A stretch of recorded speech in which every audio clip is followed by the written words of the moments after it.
Good morning, everybody. Mark Finan here in the home weather office. It's Saturday morning. It's now the 11th day of October, 2025, and this is the somewhat delayed morning briefing.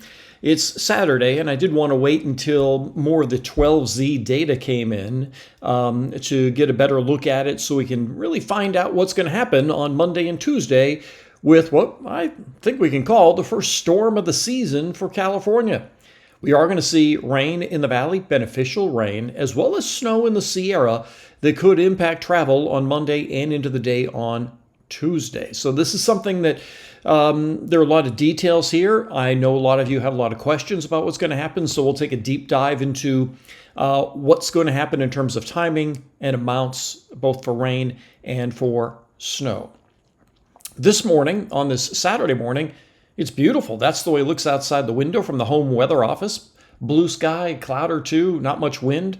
Really, really nice looking day out there. So obviously anything going on outdoors today or during the day tomorrow is going to be just fine. Let's get to the graphics and we'll go to the satellite. With clear skies here, we do have clouds over the southern end of the valley, but that little weather system went by last night without really doing anything for us, kind of as the model suggested. And then up here, we have the next system with some cold air getting ready to dive our way. And as this comes our way, we will see a few more clouds during the day tomorrow. But tomorrow will be a dry day. It's not until Monday that we'll start to see the rain. And here's the way this is depicted at 500 millibars. And as you can see, this is the next wave developing. This is tomorrow morning. And then the low develops tomorrow night. Then during the day on Monday, we have this low pivoting off the coast, giving us really nice flow into the Sierra. This is Monday at 5 p.m. So this is what we call really good orographics. So if you look at these wind barbs, they go perpendicular to the crest of the Sierra. And that means you get really good upslope flow that increases the amount of precip as well as the snow formation that we could see on Monday evening. And then that low just kind of hangs around into the day Tuesday, but its location shifts. Tuesday still looks to be a showery day, but once we shift into a north flow, things should shut off for the end of the week. This is different than what the models were showing yesterday when they were depicting the low just kind of coming in and hanging around for a while. Let's go to the NAM. This is the high resolution NAM. And as we go through the day tomorrow, everything is fine. So we're going to get into when the NAM is showing the rain is going to start. This is on Monday, and as we head into the afternoon, we have some showers develop. And then into the afternoon, this model is depicting some really nice rain here, as well as snow. I'll talk about snow levels in just a minute. Now, this only goes through Monday at 5 p.m., and in terms of total rain, this is showing about a half an inch in the valley. As I scroll over that, you can see 0.49. So this is the way the high resolution NAM shows this. And in terms of snow, let's go down here, and we're going to use the Kuchera method for this snow. And let's see, where is my total snowfall Kuchera method? And again, this is only through 5 p.m. on Monday. This is picking up 8 or 9 inches of snow, 2 or 3 to the north, 8 or 9 to the south. So Kuchera. So there are a couple of ways we can look at snow. There is another way to look at it, and a 10-to-1 ratio.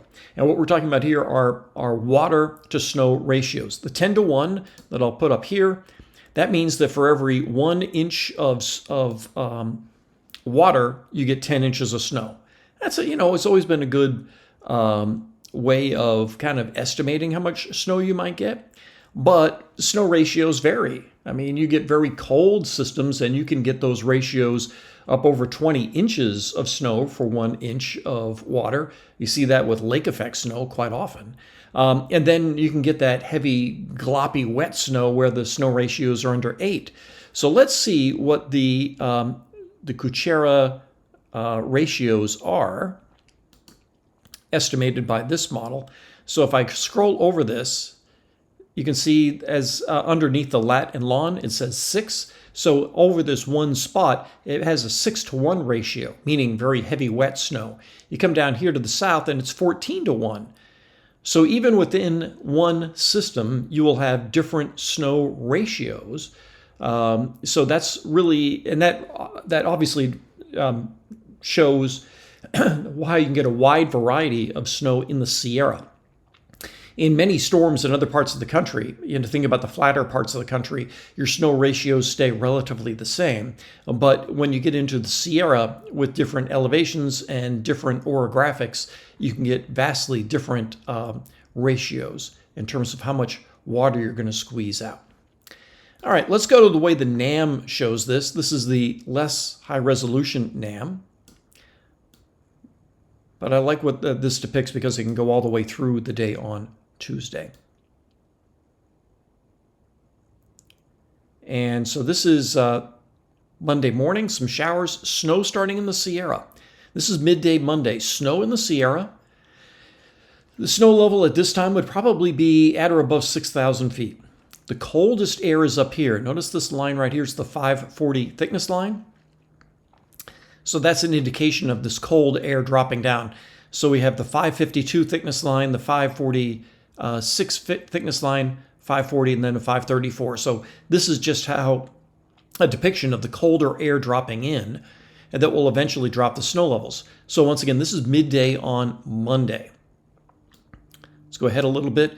This is around 2 in the afternoon, and then this is 5 p.m. So if this model is correct, Monday afternoon looks pretty wet and snowy in the Sierra. We would have chain controls on 80 and 50. We'd have snow in the higher elevations of Plumas and Lassen counties. And of course, we'd also have snow on Highway 88, 89, 4, 108, and 120. And there's the 540 thickness line dropping down, really bringing in a lot of colder air. And then with that colder air, you can even see some snow popping up here in the northeast corner of Mendocino County. But this shows the showers dissipating Monday night for the valley, still going in the foothills. And then Tuesday, this is the part I wanted to get into. Now look at where the 540 thickness line is. So that's the center of the coldest air, basically over Sacramento County to Butte County and north. You have warmer air down to the south. For those wondering about the grapevine, right now it looks like the grapevine would see rain. I think that will be true. The grapevine should see just rain out of this. And then this is on Tuesday afternoon. When you get cold air around at this time of year, let's zoom in on this a little bit. So there's that 540 thickness line. Let's look at Sacramento County. And what I'm going to do here is I'm going to pop up a sounding. Let's see what a sounding like that looks like. So as you can see right here, we have a saturated column. The red line is the temperature. The green line is the dew point. So you can see they're very close all the way up past 500 millibars. So that's 18,000 feet. So you have a saturated parcel here going all the way up to 20,000 feet rather, which means you're probably going to get some pretty good rain. Let's go back because let's take a look at a different area. Maybe go ahead one more. What I'm curious about is whether or not we're going to see some instability here. And the air begins to dry out. I did find one earlier that did show some relatively good instability on Tuesday afternoon. I guess what I'm trying to point out here is that we have the possibility of maybe getting thunderstorms on Tuesday afternoon. Wouldn't be surprised by that. Let me zoom in on this one more time. And as you can see, the snow level has dropped here. So this could be as low as 4,500 feet in El Dorado County. This could be as low as 4,000 feet in parts of Nevada and even Placer counties. So how do we talk about what the snow level is? How do we determine that? Well, when I do these, and kind of one of my premises for doing these briefings is I show you what I'm looking at. So what do I look at to figure out what the snow level might be? Well, this is called extracted data, and this is from the NAM, and this is for Sacramento, as you can see right here, KSAC, and this is out through 84 hours. So each one of these vertical columns is, so this is 24 hours from right now, and all sorts of parameters showing you what's going to happen at 24 hours. Let's look at this column right here. This is the freezing height. So in other words, this is how high you have to go in the atmosphere before you find 32 degrees Fahrenheit. As you can see, during the day on Sunday, it's quite a bit higher, up around 11,000 feet. Even when the rain starts here, it's 60 hours. We have a quarter of an inch of rain, but the freezing level now is at 6,500 feet. So this is the rain and snow we would see on Monday. And then look at how the freezing level continues to drop as we head into the day on Tuesday, down around 5,000 feet. Now that's for Sacramento. Also, notice the rainfall total from the NAM is 1.38, showing periods, and these are 6-hour totals, quarter of an inch, a little bit of a lull, and then 0.60 in the last hour. That's what we get on Tuesday. Let's show you what it looks like in Auburn. Now, unfortunately, we don't have a lot of sites where we get this data. But we do have Auburn and Blue Canyon, and I'll show you all of those here as soon as this opens up. All right, so here's Auburn. Total here, 2.09. Again, some pretty good rain happening in that last period on Tuesday. The freezing level here is lower, dropping down to 47 during the day on Tuesday. That could give you snow down around 4,500 feet.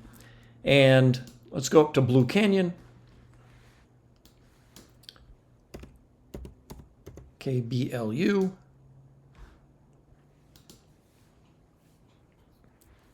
And let it think for a second here. And here we go. Blue Canyon, 2.17 inches of water. And here the freezing level is basically right at Blue Canyon, if not a little bit lower, meaning that all of this could be snow, probably heavy wet snow, but this is at around 5,200 feet, so 5 and 1 and 1, so that's 7 or 8 inches of heavy wet snow there at 5,000 feet. All right, let's go back to the NAM, and let's talk about total QPF here. So this is the morning NAM that is quite a bit wetter than it was yesterday. Yesterday, the totals for the valley were coming in around a half an inch to an inch. This morning's NAM is quite a bit wetter, going up to around an inch and a half. And then here is what I just showed you in the extracted data, more than 2 inches in the foothills from Amador County all the way through Placer County. Let's go to the snow. And let's see, let's do the total Kuchera snow. And as I scroll over this and zoom in, up on Donner Summit, this is picking up around 16 inches of snow, and then you come down the hill and it drops off, as you can see here. On Highway 50, Echo Summit, also showing 16, 18 inches of snow, and then dropping down as you get closer to 4,000 feet, it goes away. This model may be a little bit overdone there, but then look at these totals down farther to the south. You have over 2 feet of snow. I wouldn't be surprised if Highway 120, Tioga Pass, Tuolumne Meadows, which is up around 10,000 feet, Tuolumne Meadows could certainly see 2 feet of snow if this all pans out. All right, since I'm on this, let me just look at one other thing. I think this is where I saw the better cape. So let's see what that cape looks like. We'll go to most unstable cape. So now we're going to be talking about severe parameters. And I don't like the way this model depicts cape because it's designed for areas where they have a lot of cape, not areas like ours where we have very little cape. But yeah, so this is what I saw earlier. Let's do a sounding here because this has 520 cape and this is over northeast San Joaquin County, like around Clements. Let's see what this looks like. Right here it says marginal severe. The cape Goes up over 700 for the most unstable. So this is what I was looking at that could give us a chance of thunderstorms on Tuesday afternoon. So again, this is Tuesday at 5 p.m. See right here, it says Wednesday at 0Z. That's Tuesday at 5 p.m. And so not a lot of Cape, but some areas. And what we can't really say there's going to be a thunderstorm at 5 o'clock in Clements. What I'm showing you this for is for if we get some sunshine on Tuesday afternoon, there is a chance we could see something pop up. So this is looking good. Like I said, we can safely call this the first storm of the season. So let's kind of go through this. Saturday, Sunday, dry, fine, nice being outside. Monday, rain will be developing. It looks as though the best rain will be in the afternoon and into the evening. There'll be a lull, and then we'll have to see just how much of the second part of that we get on Tuesday. Snow levels on Monday afternoon, probably around 6,000 feet, but dropping maybe below 5,000 feet by Tuesday morning and during the day on Tuesday as that coldest air moves in. So we will have chain controls on 80, 50, 88, and I think we already have those closures on 4, 108, 120, and 89 as well, I believe. So for Sierra travel on Monday, starting as early as Monday afternoon and lasting through the day on Tuesday, don't be caught off guard because it's only mid-October. We will be seeing snow in the Sierra that will require chain controls. And especially for those of you that are in the trucking business, this will have a big impact on your early week travel. It does look as though this will wrap up so that while it'll stay cool, we should see dry weather and better travel conditions Wednesday and beyond. For the valley, not enough rain to cause any problems. Other than the gutters on your house. That I know mine are filled with leaves right now. I might get to that later on today. But in terms of creeks, streams, none of that is a worry for this amount of rain this early in the season. The ground will soak up a lot of this. The streams will get some water in them, but we're not talking about anything to cause any issues there. Also, some folks are asking about wind. I don't expect wind to be all that strong, but on the east side of the valley, we could see some gusts up over 30 miles an hour. From that classic southeast wind that we get. So we'd be talking about from Sacramento to, let's say, Highway 49 on Monday afternoon and Monday evening especially. We could see some winds get up to around 30 miles an hour, but I do not expect we'd see anything in the way of damaging winds out of this. Breezy, but not damaging winds. Let's put it that way. So that's everything I have for you on Saturday morning. I'll do another update during the day tomorrow as we get more data in and be able to fine tune everything. So yeah, that's a look at what we are expecting from the first storm of the season for California. Make it a great day. I'll talk with you later.